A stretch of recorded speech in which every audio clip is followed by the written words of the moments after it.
దోమలు దోమలు దోమలు ఎక్కడ చూసినా కూడా దోమలు, ఎవరిని కదిలించినా కూడా దోమల బాధ అని చెప్తున్నారు. దోమలు అసలు పుట్టడానికి కారణం ఏంటి చూడండి. ఇది తెలియకనో తెలిసో ఒక దగ్గర వాటర్ స్టోర్ అయ్యాయి, ఆ వాటర్ లో మస్కిటోస్ బ్రీడ్ అయిపోతాయి. ఇలా చాలా ప్లేసెస్ ఉంటాయి. మనం అందరం అనుకుంటాం మన ఇల్లు మాత్రం చాలా శుభ్రంగా ఉంది అని మనం అనుకుంటాం.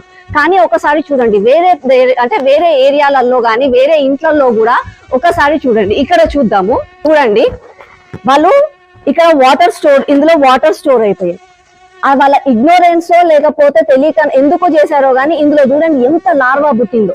ప్రతి ఒక్కరము జిహెచ్ఎంసి ప్రభుత్వము, entomology department, sanitization department fogging చేయాలి, చెత్త రెగ్యులర్ గా ఎత్తాలి అని మనం పదే అని అంటాం. We need to question them.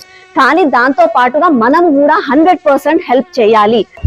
మనందరి బాధ్యతగా ఇలాంటి మిస్టేక్స్ మన చుట్టుపక్కల ఉండకుండా చూడండి. అందులో వాటర్ ఎంత స్టోర్ అయిపోయింది, అందులో ఎన్ని మస్కిటోస్ బ్రీడ్ అవుతాయి, ఇలాంటివి చుట్టుపక్కల ఉండకుండా చూసుకుందాం.